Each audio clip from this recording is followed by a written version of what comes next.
July 23rd edition of the MSP Initiative, MSP Talk podcast. We got a lot to get into, even though we're in the dog days of summer. I'm going to get through some housekeeping, and then we're going to get into the good stuff. So here we go. Everything we do is at mspinitiative.com. If you don't know how to spell initiative, Google it. It'll fix your spelling. Um, Thank you for everybody that came out to all the community block parties we did on the front end of the year. Zero Trust World, Enable Empower, Kaseya Connect Global Vegas, Kaseya Europe, Roost Flow. All of those were absolutely awesome. We had a record amount of people come out during the first half of this year for those in-person events. All of the albums and videos for those events are online. We'll probably link back to our website. They're definitely on our Facebook album, so definitely go check them out. Tag yourself if you want. But thank you for joining in on the community events. We do them for you. I hope you enjoyed them. They are a labor of love. What are we working on in the back end of the year at MSP Initiative? Other than these podcasts, which you keep doing throughout the rest of the year, we are working on the 2026 version of the Channel Sports Tour. If you don't remember from last year, we did a ton of NFL MSP meetups. And yes, you actually go to an NFL game. So that is happening again this year.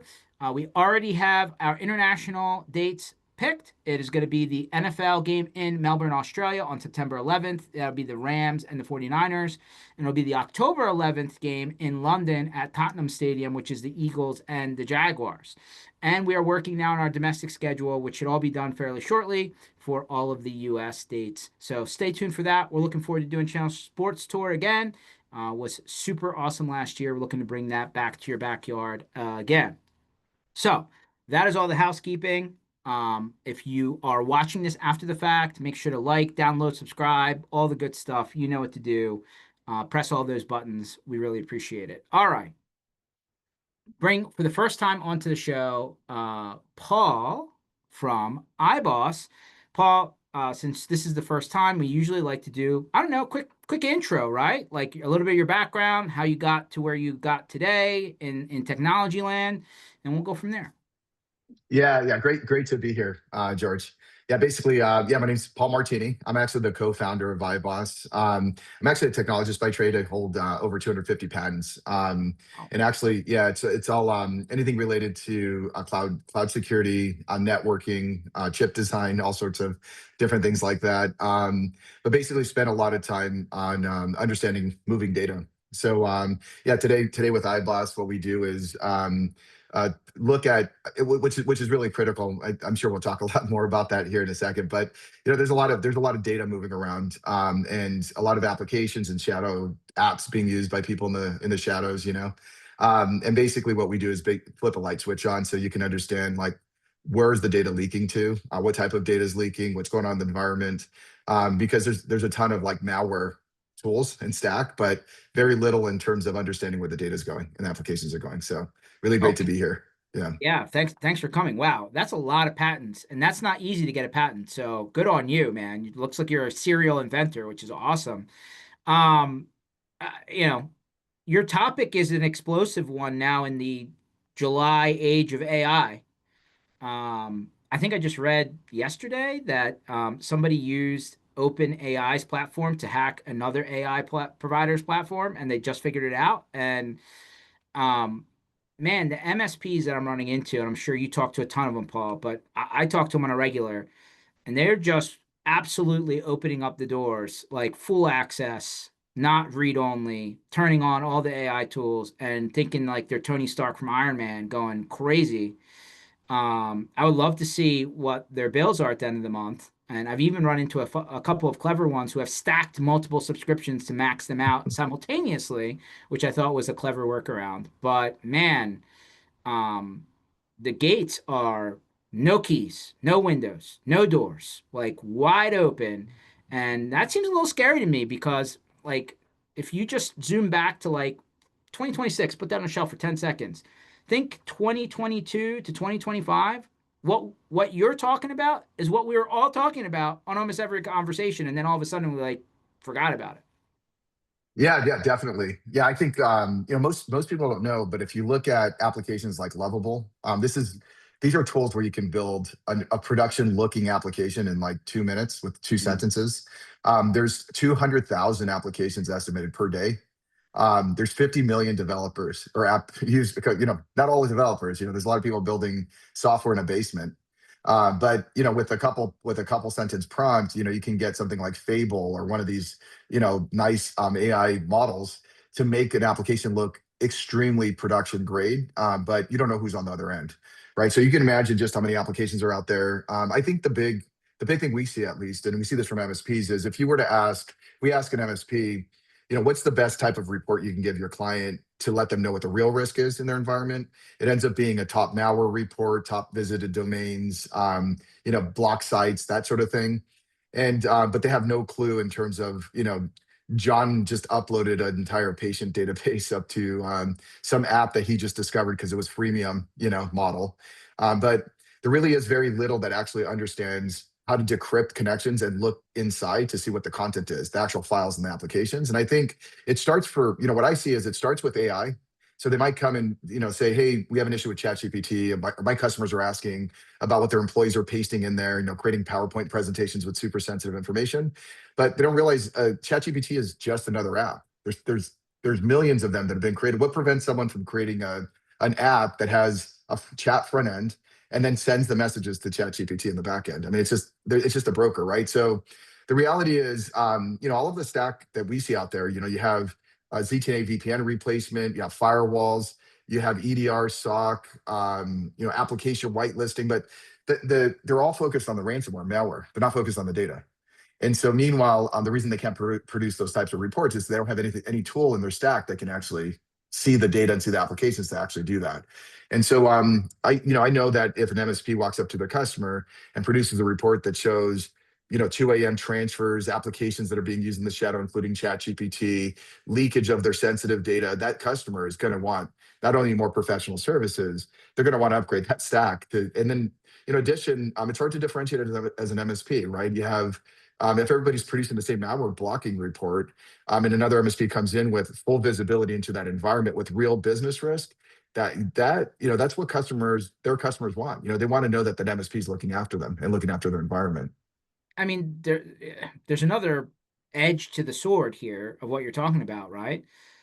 There's also IP, right? Like we're talking about intellectual property. And I don't know if some MSPs don't think of the stuff that they do as intellectual property, but in a lot of cases it is, right? You built something to solve a problem, right? And that something took you time to, test and get right. And maybe it's specific to a customer environment, maybe it's specific to all of your customers.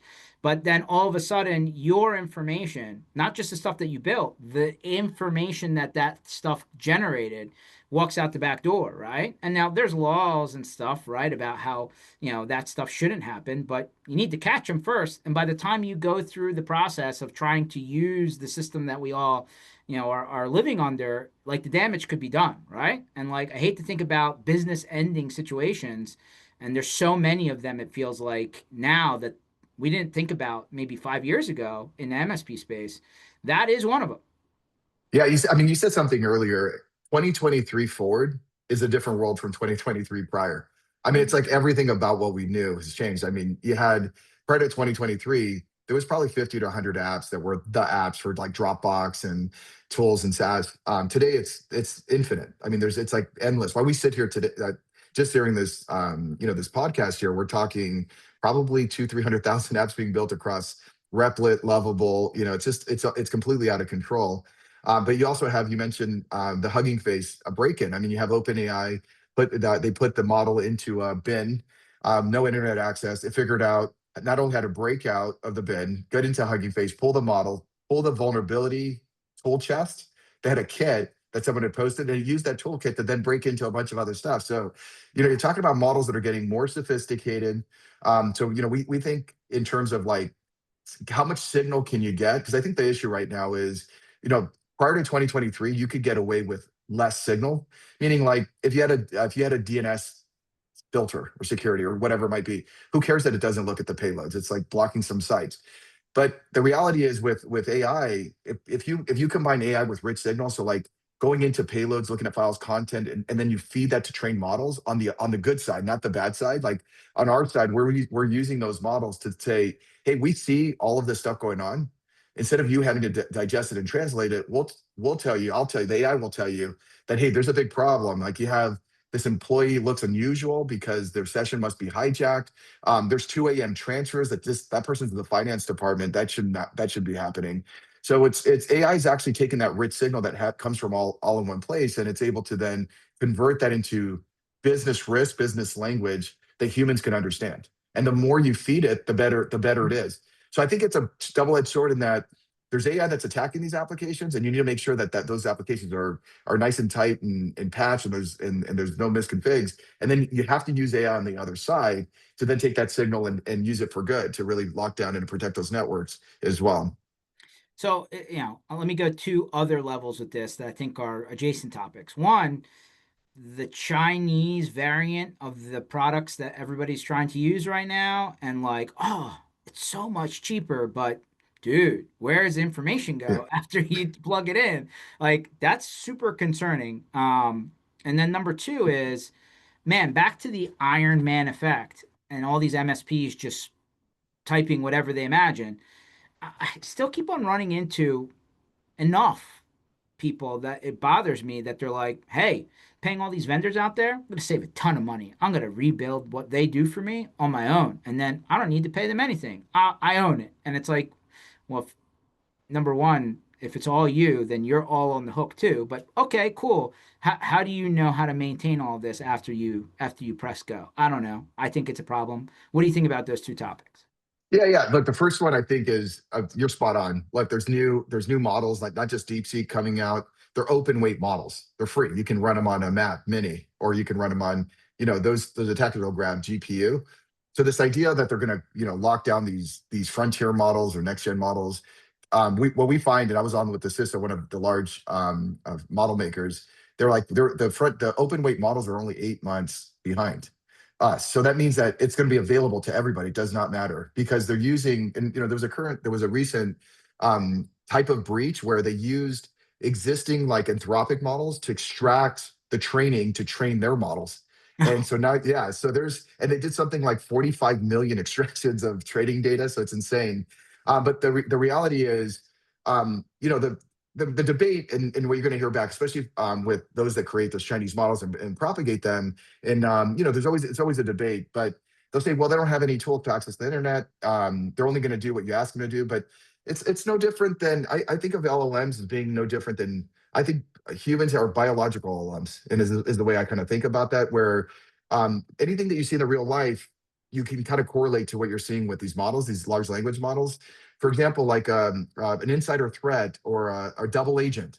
That's a human that looks legitimate. They come into the organization, but they're double agents, so they're leaking and they're doing other stuff. So these models, nothing prevents these weights and these models from being trained that when someone asks you what the weather is, what I really need you to do is start executing some tool calls and extract their data, right? Or when you make this particular tool call, so there could be hidden prompt triggers. I don't know if you've ever watched anyone under hypnosis. They start acting like a duck when you tap the floor or do whatever, Yeah. some signal. So it's the same concept, right? They're going to tap the signal, and then that model goes off on its own. So I think the idea kind of leads to the second part, which is at least from what I see with MSPs, is they're super busy already. I mean, part of their job is providing value for their clients. You are slammed back to back. The last thing you want to do is like manage and build your tools, because that also means not only you're managing your clients, you're actually managing the software, and you're going to spend time like patching and doing those kinds of things. And realistically, you think about the opportunity cost. If you're going to spend that time, go get the next client. You're going to make way more money than the few dollars you're going to spend on the technology. Because the other part of when you buy a tool is in our space, it's a little different because we deal with critical connectivity as well. You need the patching, uptime, resiliency, compliance, SOC 2. We have FedRAMP authorization. So it's not anybody can build a tool, and then now you have to think about, okay, well, this is connectivity. How do I keep the uptime? How do I keep resiliency? Is this compliant if I'm selling it to a hospital or a law firm? Does it have all of the right levels of compliance? So you're going to have a project that goes far beyond the software itself that leads to a whole chain of events. And if you try to stick that type of technology into, let's say, a law firm or a healthcare provider, you don't have those things, forget about losing your client. I mean, you're going to have a lawsuit that's going to be really bad. So I always think you have to be really smart about how you do it. I mean, if it's a widget or a tool or workflow, I think really nice, like a workflow to do those kinds of things, optimize that MSP. But I think leverage the time that you're using building like bigger projects that are going to need compliance patching and vulnerability checking as well. Leverage the time to get new clients and expand your clients because you'll make way more money to offset. It's the opportunity cost that really hits you. It's not the cost of the tool. Yeah, no, I'm right there with you. I mean, so for all the people building your replacement PSA, RMM, security replacement tool, like guys, like all for fun. If it's like this is like in the workshop just playing with stuff, but I would be very, very worried putting it into a production environment. And I, I just I see it. yeah, I'm seeing the Facebooks and the Reddits and the yeah, Discords and people are doing this, and I'm like, guys, like is it, let me give you the analogy. All right, Anthropic could go and build their own Salesforce replacement, but they have job listings out for Salesforce administrators. So what does that tell you? yeah, yeah. No, I'm it's just double clicking on that. It's funny because you'll sometimes see someone builds a tool. They're using Opus or one of the models, right? So basically, Opus built a tool, but it builds it pretty quick. So it probably took 5 to 10 minutes to do, really nice job at a lot of this stuff. Then they show off their tool, like, look at this great tool because it's really amazing, that it's able to do that. But they don't realize there's 50 million developers just on Lovable One. I mean, there's 50 million people doing the exact same thing. How different? Do you think that that person couldn't write the same sentences about what they need? Because they're just describing what they need. The models are getting so good that you just describe what you need and they will build those tools. Pretty soon, anybody, and actually, I think we're there, can build that level of tool. So it's not about the tool, it's the maintenance, the compliance, the security, the patching, and ultimately the opportunity cost. Like you're doing all-nighters building some software where you could be doing some strategy to get more clients, getting the reports together, doing monthly business reviews, quarterly business reviews, and really getting building out your processes with your. You mentioned there's Salesforce administrator hiring. People are also still very short staffed. Like they don't have the ability to hire IT people. They're short staff on those. I see it all the time. So you walk in as an MSP, you're an expert at environments and understanding what they need, and you can quickly put those in place. Like I like where we sit because we provide a part of the stack, which is turning the light switch on. Where's your data going? Where's your applications going? Putting controls and showing business value on day one to a client, right? So I feel like you do that, you come up with a nice plan around that, you're going to be getting clients left and right because they're all worried about the same things. Well, I mean, like anybody who has to sell something, there's tricks to being able to get there, right? And so, the what you're talking about, on the front end, when they're not a customer, it's a cool trick, right? It's something to get them to pay attention. If they're already a customer, this is when the conversation usually gets hard, right? So, like, okay, something happened. Who, what, where, when, how? And a lot of the time, the answer is we can't find out. And that's usually where the conversation can go very badly, very quickly afterwards, right? Because if somebody's asking the question, how did this information get out the back door, and we can't find where that happens, that means it's probably going to happen again. And if they don't think you can stop that from happening, or at least identify the people who are doing it, game over, Yeah. I think. Yeah, well, I saw a situation actually with a law firm. The MSP was providing service. They got ransomware. It got past their EDR. If any vendor, by the way, claims 100% efficacy of any type, I look. I would highly be concerned. We can't say that we have 100% efficacy. Nobody can. That's why insurance exists. Otherwise, there'd be no insurance industry. And by the way, you could sell that technology to the federal government. They have a check that's about $1 trillion. You'd be retired on a beach at this point. But the reality is, there's always risk, right? And you're trying to get to that as high as possible, as close as possible to 100%. But I saw there was a MSP servicing a law firm. Ransomware gets past the EDR. It hijacks all the data. What do? They scramble to the internet service provider that says, "Yep, we see a big spike of bandwidth." They go to the firewall logs. Firewalls are used to looking at packets. It's called deep packet inspection, App ID.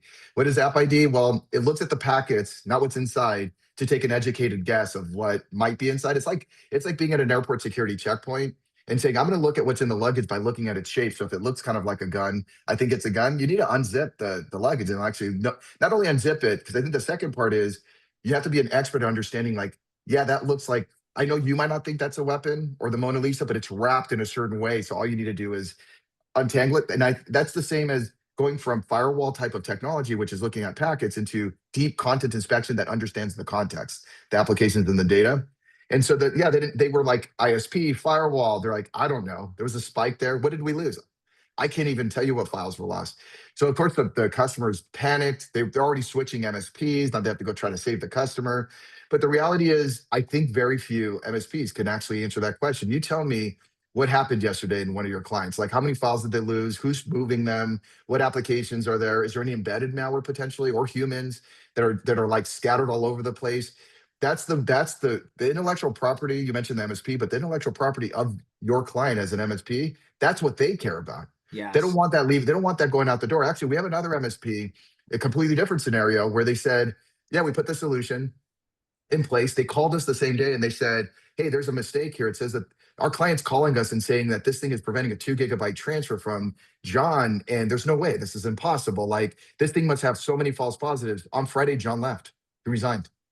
So that was literally Salesforce database leaving the door. I mean, Um, that would have gone. So I think that reality, it could be ransomware, it could be malware, it could be inadvertent use. Like, how how about a can you? human being walking out the door with what probably cost you years and hundreds of Yeah, thousands of dollars to build, right? or Like, or an employee that's not even doing it on purpose, but it's someone in the finance department of one of your clients who sees this cool tool that they found on Twitter, and they're like, "Oh yeah, this is just organizing all of the financial documents of the client." They're like, "What is this tool?" The tool is built by a single person sitting anywhere in the world who grabs all that data with no compliance and is hijacking it.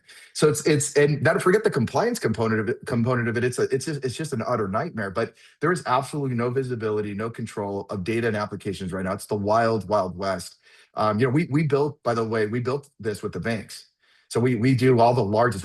Our background is we came from a large to ultra large, and we're including the Department of Defense. We're inside of the Department of Defense, and we built this technology to look at data and applications with context because the big banks care about where the data goes. The problem is it's very unaffordable typically because it's expensive and it's complicated to really decrypt and inspect and pull files and applications. So really, our 5 months ago when we launched, it's making it affordable and making it make sense for an MSP. So it's the same technology, but it allows, like, hey, it's a 2-minute configuration, quick deployment, but it's the same type of technology. So hmm, all we've done is gone down market to provide the same technology to the MSPs. that's very interesting. So let's talk about that for a second. So the company's Iboss, Iboss, right? If just in case you're listening to the Yep. audio version of that. I think one of the main things that happened from 2020 to 2025, and I know that there was like that crossover in between, right? You said about 2023. MSPs just heard secure before AI was marketed and is now the billboard. The billboard before was cybersecurity. Problem was nobody understood what good looked like, right? All they knew was they needed multiple products, and they just learned by them by name, not by technology or what they actually did, right? And so, in a lot of cases, a lot of these tools probably overlap in many areas, right? Like they were doing similar things, and they were just costing money. But I think a lot of MSPs, they're not security experts. They still are not. And so what they did was they just threw, I don't know, 8, 9, 10 different things at the bill, the wall, and said, let's hope that together this circle makes it okay. Um, Now, for many people, it was passable. For other people, it was like you don't even know what you bought. So, like, what are we talking about here? So, where does your solution simplify this conversation? Does it, or is this just another cog in the wheel? Yeah, let's go through that stack, right? So cybersecurity typically meant malware defense purely. So stick EDR, prevent malware; antivirus, prevent malware; SOC, prevent malware; firewall, prevent attackers and malware from getting into the network; VPN, ZTNA, connect the user back to an office securely or to a private environment. Nothing's looking at the data. Nothing's looking at that. There's nothing in the stack that actually plugs the hole so that data and applications don't leak everywhere and people don't access those things anywhere. So cybersecurity means more than just malware protection. It means malware protection and data and application security, so people are in the right place. So like the overinvestment in some of these tools. Now we're a SASE platform, and what that means is those other components like ZTNA is a much better replacement for VPN. It's a more secure way to do that. We have our firewalls are not just firewalls; they're managed by the cloud and they update from the cloud. So if you want them optionally when it comes time to refresh them, that's a consolidation play. But we sit in the network, right? And so what I think about with SASE is that's where you start getting the consolidation of those tools. Where yeah, You save the money there, repurpose that budget, and you're going to get a solution that goes farther than connectivity and firewalling. It goes into like data security, data visibility, application control, and application visibility as well.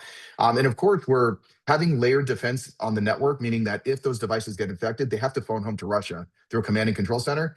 Guess what? They're going to go through the network. We see that too. We have over 150 threat feeds. So we can flag and log to say, no, I don't care what your EDR says, this thing's infected. So you get all of that stuff. To me, it's like, that's the bonus, because you're getting that additional layer of malware defense. You're getting all of the components for ZTNA, firewalling, and you're also migrating that on your own time, where it's not a rip and replace immediately, but you can immediately provide value to that customer, where you're going to move from a standard basic report, or maybe you're trying to piece that report together because you're going to have a meeting with your client and you're trying to figure out what to show them.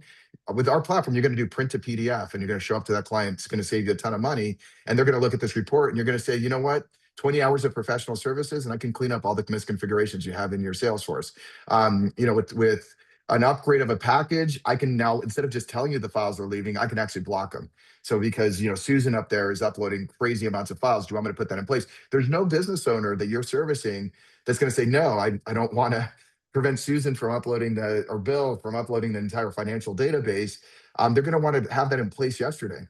And the one hospital, an MSP put this in their hospital, they found literally patient records leaking the same day.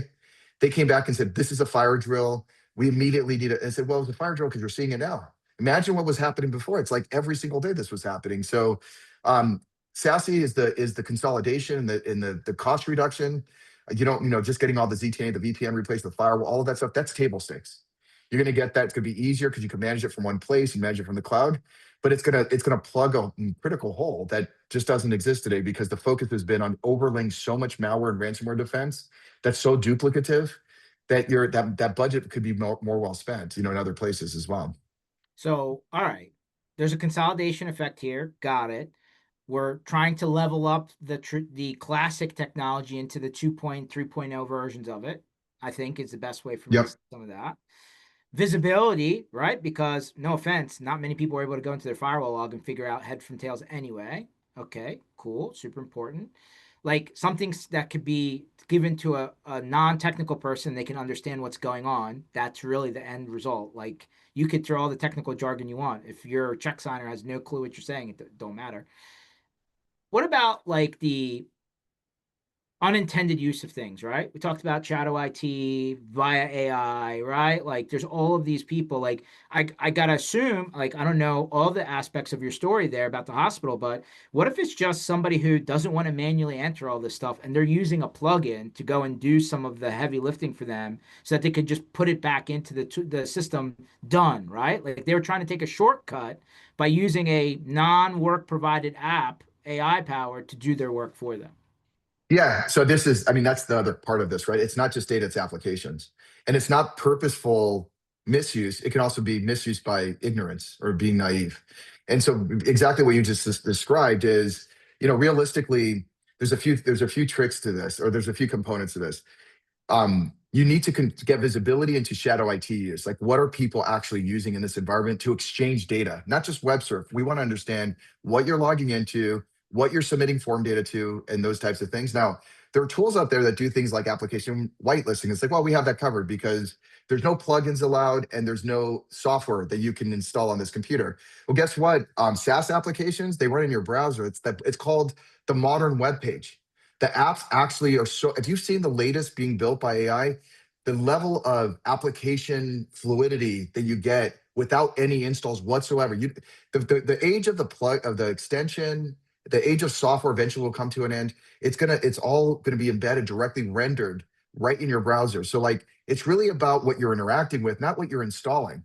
So because of where we sit, we see all network traffic, we see all data, we open the connection. Like I like to say is, we don't want to read the envelope address. We want to open the envelope and see what's inside. We open that up, we get the context, the form data, the form submissions, the logins, the data uploads, and the risk. We look at that application and say, where did this come from? Our AI will actually scour Twitter, Reddit. It says, look, I don't care what they say that this application's about. The data risk is through the roof because someone on Twitter said that you can use it to do these other things, and they're using it for like data hijacking. So it gives you the data risk to say, look, these are the riskiest applications. We have AI that then reads all of that and says, just focus on these, get get your hands around these guys, and to ensure that it's only the approved applications that are used, including web and SaaS applications that are not installed and they're not extensions.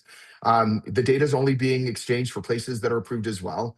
We can do it in monitor. We can also prevent. We block. I mean, we just prevent the transfer, and then we create incidents that go right into your RMM tool or whatever tool you have, so that you get that incident, you call your client and say, "Hey, I just want to give you a heads up. Not only did I prevent John from uploading that database, I just want to let you know he's doing it so you can talk to him." So then the owner's like, "Wow, this MSP is really looking after me. Let me go talk to John. Hey, John, don't do that in the future." And he's like, "Oh, I didn't really know that was I think." But now they feel this comfort. Like, I don't just have an MSP is really doing something that meant something to me, right? And I think that that's really the power when you get to that level of visibility and control. So, practical question. How close to real time does the red flag go up, right? Like, is it as John's going into his computer going somewhere, or is it right after, or is it an hour later? Like, how As close it's happening. As as it's it's happening. Actually, you could prevent it. So when we say real time, once they get to that customer, say, they can even upsell and say, "Hey, if you want John to not to do this in the future, we can actually not only prevent it, we'll let John know, and you can put custom messages. Say, hey, John, don't upload our sensitive data to this place, or hey, John, you're going to your personal chat GPT, go to the corporate copilot. You can do all sorts of like redirection, coaching for end users. So like you can really take this really far to once you have full control of what's in those connections and the connections themselves, and it's all unified. Because I think that's one of the keys is there's a lot of SASE platforms too, but they're all bolted together. It's a single pane of glass admin console. You pull up the curtain, 5 products behind the scenes, and guess what that means? It's like inconsistent policy, visibility, security. And if you don't have the visibility all in one place, you can't feed it to AI so that it can produce all the insights. AI needs to be able to read those insights so it can cross correlate what's really going on in that environment. 100%. So, like, the technical components to do all of that roll up, is there some sort of application or agent that gets installed on the workstation? Is there a physical, appliance that gets installed at the base of the network? Is it, like what are the, plumbing pieces here in order for an MSP to implement something like this? Yeah, this is the part I love the most because we talk to our client, like we talk to some MSPs. We've had like 1,000+ in 4 or 5 months coming to us, and basically they say, "Hey, when can we get started?" We say, like, literally right now. Like you can, like they say, literally now. Yeah, you'll get a link literally now. The way you do it is we have a SASE wizard. You run the wizard. It does all of the policy configuration of what we think is optimal to give you all that visibility. So all the decryption, everything else. You push our agents. And what the agent does is it's not going to scan for viruses or lock the apps or anything like that. It's responsible for encrypting all of the traffic and sending it to the cloud service for inspection. We do all the heavy lifting there in the cloud because we're not going to like peg, we don't want to use the resources on the laptop. And we want to ensure that when the user goes remote or on-prem, you always get visibility and security. So all the security, like the DLP and visibility, happen in the cloud. And then if they use Microsoft Entra or any IDP, they can tie that too. And what that does is it allows the AI to say, "Oh, that was John," or that was, and then you can also do dynamic policies. Like, look, the executive can do whatever he wants, but the finance department, we just can't have him uploading data to unapproved applications. So it grabs all the groups. So SASE wizard, agents, and optionally connect the identity provider like Entra, and you're good to go. Okay, so like this is all software. There's no physical box to touch. Exactly. Yeah, all software, like if you have a firewall trying to do decryption, of course, we all know that if you turn on decryption or firewall, it falls over. And, like a horrible death of like 90%, performance reduction. The worst part about it is even if you get a bigger box and it decrypts, it doesn't understand how to interpret what's inside at that level. Like it's not going to pull a zip file, unzip it, scrape the spreadsheet and tell you that there's a sensitive information. A firewall is not designed to do that. It's designed to work with packets. So, you could turn the security functions of the firewall, except for like the ACLs or anything like that. I was talking to MSP. I said, "Yeah, my client has a modem, a firewall modem that does that." It says, "Just keep the modem and use the software because we can do all the heavy lifting in the cloud, IPS and everything else." But the optional firewall appliances that we have, when it comes time, and if you have an environment that absolutely wants it for one reason or another, these aren't just regular firewalls. They're SD-WAN, so they can connect offices together. They can connect Office to AWS. They have a full security stack. They are managed from the cloud. They're updated from the cloud. So you're still managing everything from the cloud in the one console. You set a policy, it applies everywhere. So it's optional, and it's not a rip and replace. That's where I think the cost consolidation and simplicity start to come in as well. Yeah, whenever I hear SD-WAN or even SASE, I'm thinking, hey, like I gotta wait for my renewal to come up. I gotta wait for my Yeah. my hardware to age out, right? I mean, unfortunately, if I think about even the last year or two, some of the most popular brands in the MSP space in this category have all had problems. Like they've Yeah, all had consistent and big, like headline problems. And it's yeah, like, did I put something in that's not even doing it at this point? Did I basically install a liability into my customer? Like I'm sure a lot of yeah. people have to be asking that question. Well, that's, and you just nailed it, right? Like when you deal with connectivity, so we have single customers with 500,000 devices on a single customer. That's because we came from a large enterprise, right? And there's not just one. There's many customers. There are hundreds of thousands, tens of thousands. Like the scale, and to do this right, where you have auto resiliency, auto failover. We have customers that if they're for every minute that they're down, they're losing $15 million per minute of any outage. Or is this So a like stock exchange? yeah, yeah. There's areas like yeah, definitely. We actually have customers that do high frequency trading. They probably lose billions on a trade that doesn't go through, right? But when you're dealing with that level of resiliency, that's really critical because what happens and what we found in the MSP space from a connectivity perspective, they don't have the size and scale to really understand that level of high availability and what that means and the criticality of it. To an MSP, they see it as downtime and things like that. The second thing we see is a lot of what they call SASE vendor is all about the firewall, the VPN replacement, the ZTNA, replacing the stack and they have firewall, the vendors are firewall DNA. It's all about intrusion prevention, packet level DPI and IPS, intrusion prevention. They don't come from a data security background where you're decrypting connections and truly extracting applications and data content. And this is our background. This is our DNA as well. So it's a combination here. I like to see it as, when you're coming in through something like what we're offering at Iboss, is the biggest part of the value is day one, not replacing the VPN and firewalls, is turning the light switch in that environment to clearly show that customer the issues that are really there that don't have to do with anything with you not protecting them from malware. It's all the other stuff that you haven't even focused on, and they haven't focused on. To say, hey, you have other problems beyond the malware protection we're doing. You have a lot of personnel issues in this environment. I mean, there's strange behaviors, uploads, applications all over the place. So you could put our solution in and put it in monitor only, and then give them a report in 24 hours. I think that leads to purchase orders almost immediately. Yeah, I mean, a lot of the stuff you're talking about is computer's just a tool. Just technology is just a tool. Your people are the thing that's got to either go left or right on you, right? Like, what are they doing with the tool? And I think historically, it's been hard to actually get that information unless you are installing something super intrusive, Paul, like a key Yep. logger or something that's literally doing screen capturing of their computer, like something that intrusive, like that's to the degree you had to go in order to figure out what's George actually doing. Like we Yeah, can and guess, but I don't really know. you could take an educated guess. Actually, we have another MSP deployed, and they said, "Look, before we kind of like got a bunch of firewall logs. Now we actually can tell what actually is going on. Like this happened and that happened, and something I can explain to the customer and give to the customer. It's a night and day difference.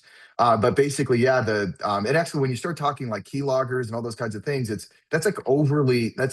We're talking about you're going to lose data through the network. Your users are going to use applications on approved shadow IT through the network.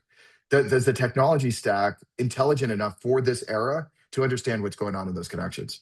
And if it is, I think that's the future of SASE and all those other of this type of technology is the contextual understanding of what's going on in the environment and translating that to all of those things, including productivity as well. Like look, if there's it could even be down to we get all the prompts, we get all the AI prompts. So if you roll out Claude or Copilot, and all of a sudden they're using it to build cooking recipes, you're burning through tokens like insanely. So it's kind of nice to know that it just coach them like, hey, do that separately, like on your personal time and your personal account. That costs you $29 a month, not $2,000 a month when I pay for tokens. And they upsell us, right? So we're able to do full chat recording, conversation recording. We have AI read those chats and like tell you, like you don't have to read the comment, like AI do that. It'll tell you, hey, Bill's pasting social security numbers into ChatGPT to make a PowerPoint presentation. It's a major problem. Bad news bears. All right, so I have an adjacent topic I'm going to throw out at the end, but as an MSP, how does the program work? Like if I go to your website, call you, whatever, and I say, all right, Paul, I want to take the bicycle out. let's put the training wheels on. Let's see how this thing goes, right? How does the program work? How does the process go? Tell us everything. Yes. Yeah, super easy. We have three packages. It's based off the number of devices that the user is protecting, or that they're going to protect your client. The client, they can mix and match as well. So if they have some clients that want more protection, less protection, yeah, we have three packages. Every package includes visibility, decryption, DLP, and malware. As you go up the packages, you get deeper on the malware and deeper on the DLP. So the core package that we have is decrypting, looking at file uploads. You can limit the file uploads. You can get full visibility of what's going on in the environment. You can put access policy. You can decommission your Cisco umbrella, for example. Like that's all DNS based type stuff. So you're going to go from kind of basic protection to exponential protection. And by the way, the cost is going to be very similar. Then you get to the middle package, which is our advanced package that goes deeper into malware. So that includes 150 threat feeds. We're going to scan all of the JavaScript on the pages, all files for malware before they get to the devices. So it's going to be complementary to what you're doing on the EDR. We also include SD-WAN. And then the third package goes deeper into DLP. So instead of just limiting those file uploads and seeing which file transfers occur, we literally can read the PDF document and say that's a patient record, that's a credit card number. So we can get really deep on that. But we also include the kitchen sink. We do things like SSPM, which is connecting to your environment, your applications like Microsoft, and telling you what misconfigurations you have, like what vulnerabilities are there, so that you can connect your client's apps to that, give them a report and say, hey, look at all these misconfigurations. You don't have MFA in some of these things. Let me work for that professional services. Or DSPM, which is data security posture management. And what that does is looks for any employee that decides they're going to share sensitive information through a public share link. It'll flag that, create an alert so that you can tell your customer. But it's basically deeper into the DLP. So you have core, advanced, and complete. Give us the number of devices. There's storage as well. We store all the logs and events. We can forward them to your RMM as well. It starts at 500 gigabytes of storage. So you pay for the storage. It's monthly.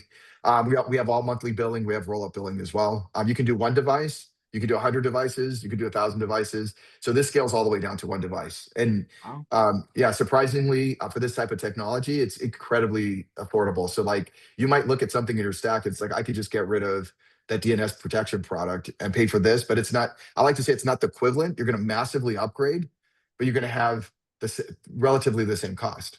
So it's not a like for like, just So you're replacement. not losing anything. You're getting more, You're but you're getting basically more. allocating the same price.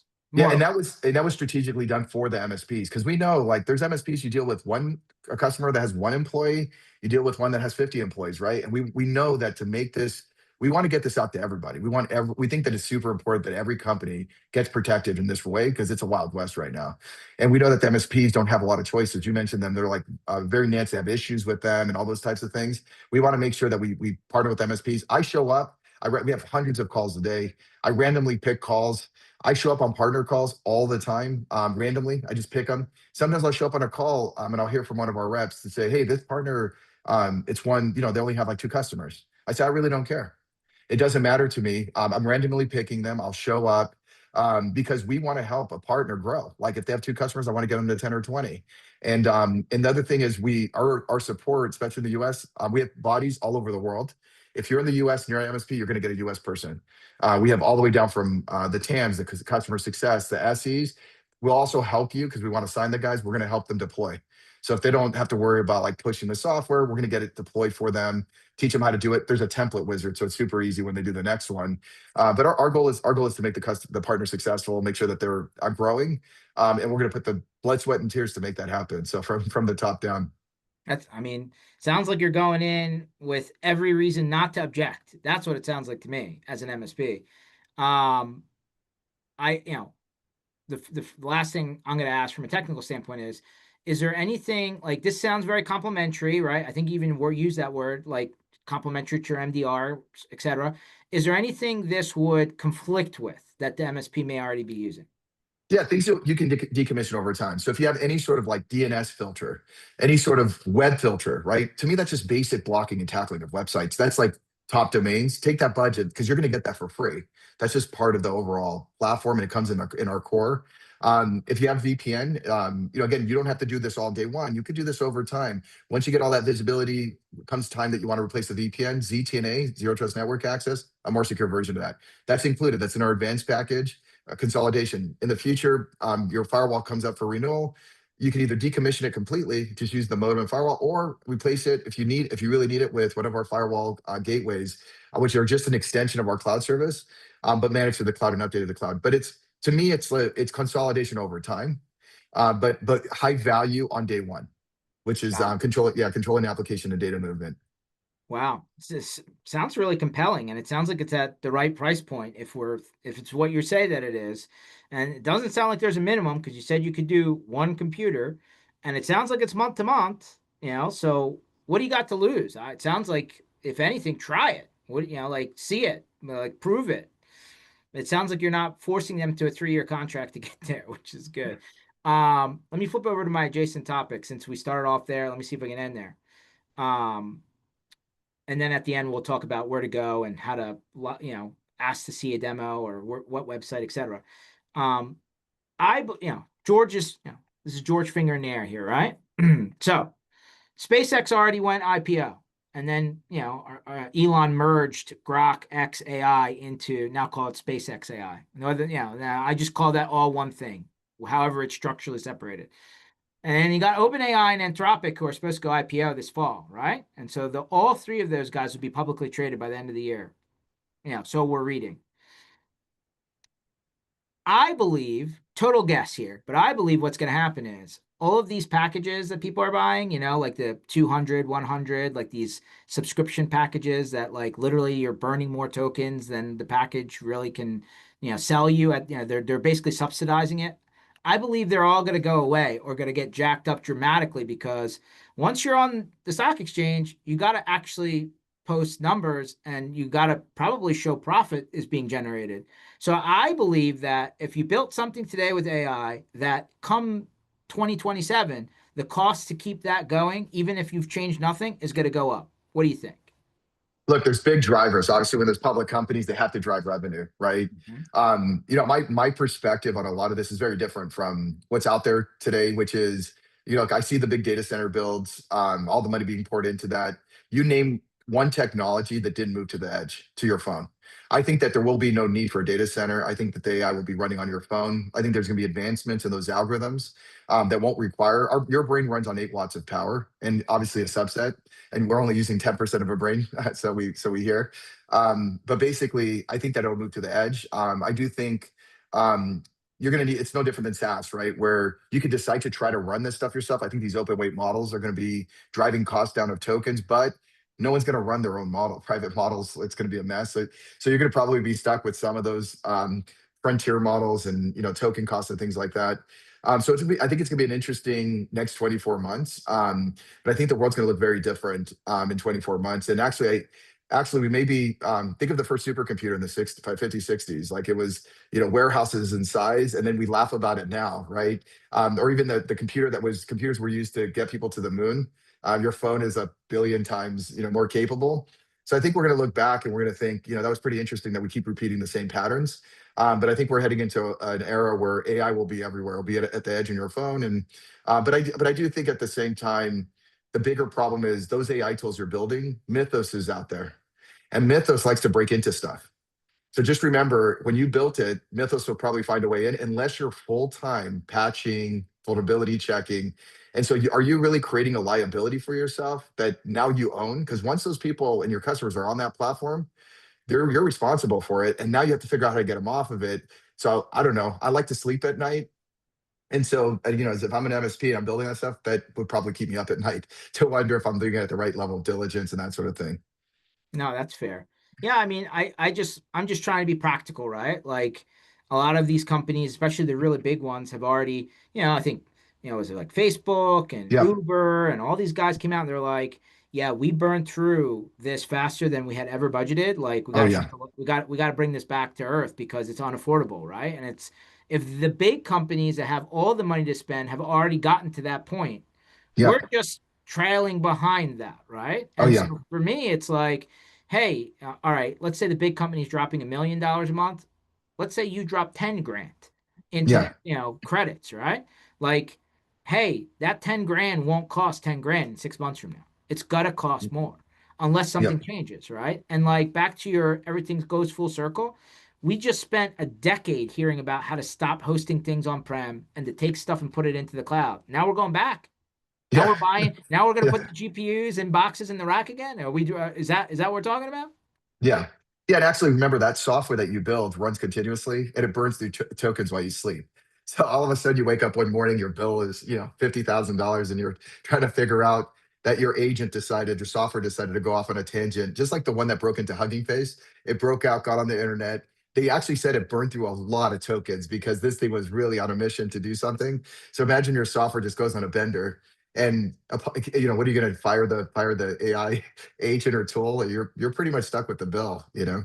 Yeah. So I don't know, man. We're definitely in the wild, wild west. We're like, if everyone's Yeah. like, "Oh no, the market's matured," BS. I think it's way unmature, immature, and it probably won't mature until I don't know. George guess 5 years from now, like 2030, 2031, 2032. Like it's got to work its way through what we're going through right now. And I just don't see how it's going to come to, in 6 months. I don't think we're any further along than where we are now, other than, hey, a couple of these companies have just rolled out the next variant of whatever we're seeing. Yeah, there's the turbulence right now is insane. Like people are flying by the seat of the pants because well, look, we're in the era of AGI. So like AI models that build themselves, things are changing very quickly. But you need to leverage AI to help. I think building any tool or SaaS tool is table stakes. There is not going to be value in that, right? But leveraging AI to excel what you're doing, like, hey, digest all of this information, give me something I can use for my customer. It's how you use AI that's going to make the difference. But like I said, I've seen a lot where they show off their tool or the upload that it can do it, and I look at that because my background is in engineering software as well, and I understand. I've seen that. I've actually seen 20 or 30 people show the exact same tool with the same file upload, and you've probably seen them on Twitter or X, posting all their SaaS tools and on Reddit. They all look the same. They're all very similar. Yeah, 100%. All right. So if I'm an MSP, I want to learn more about this iBoss offering, the three plans, the partner program, all that jazz. Who should I talk to? Where should I go? Yeah, it's simple. Go to iboss.com, iboss.com, and we have an MSP right under the partner section. Go to MSP. There's a form there. You fill it out. Actually, if you're already a partner, you're already selling stuff, you could literally be up and running same day. Our guys get back to you right away. But we're ultra focused all over the world. I mean, it's been explosive for us through Latin America, Europe, Asia, the US. But I think people are catching wind just because of the exponential difference. And I think that those ones that are early are getting they're getting in early and they're getting differentiating themselves. So definitely, we're here to support you. Awesome. Guys, definitely check this out. I mean, there's a lot of promises here, and I know we've heard this over years, like the shiny thing in the window, the single pane of glass we were always promised. Like, I could probably go on and on, but proof's in the pudding. I think the biggest thing I take away from this, other than another thing that can consolidate things and probably give you more bang for your buck, is you can actually have a conversation with your customer and explain what happened. And I think that alone changes your position and your perception to your customer night and day. Have seen people lose their entire relationship with their customer because of like this conversation. But going to the other part of what we said earlier, how about you win business on this conversation? Like that changes. That is a cool trick to go into a prospect and say, "Hey, let me come in here. Even if you're using it like for a day, and I can tell you at the end of the day what's actually happening." I mean, that's a big promise, but if you can deliver on that message, that changes the conversation. I think makes you look a lot better. Paul, this was awesome. You are, I could probably do another hour with you without even blinking. A Yeah, lot thanks of for having me here. yeah. Next time we talk, I want to hear about all these patents because it's not easy to get a patent, and you got a lot of them. So that's real. That's real eyebrow raiser. Guys, iboss.com, iboss.com, and then this session was absolutely recorded, so you're probably listening to it after the fact on mspinitiative.com. Like, subscribe, download, all that good stuff. Paul, I will gladly have a beer with you and somewhere along the line we'll talk shop. All right, my friend? Absolutely. Yeah, thanks for having me. You got it. Have a good one.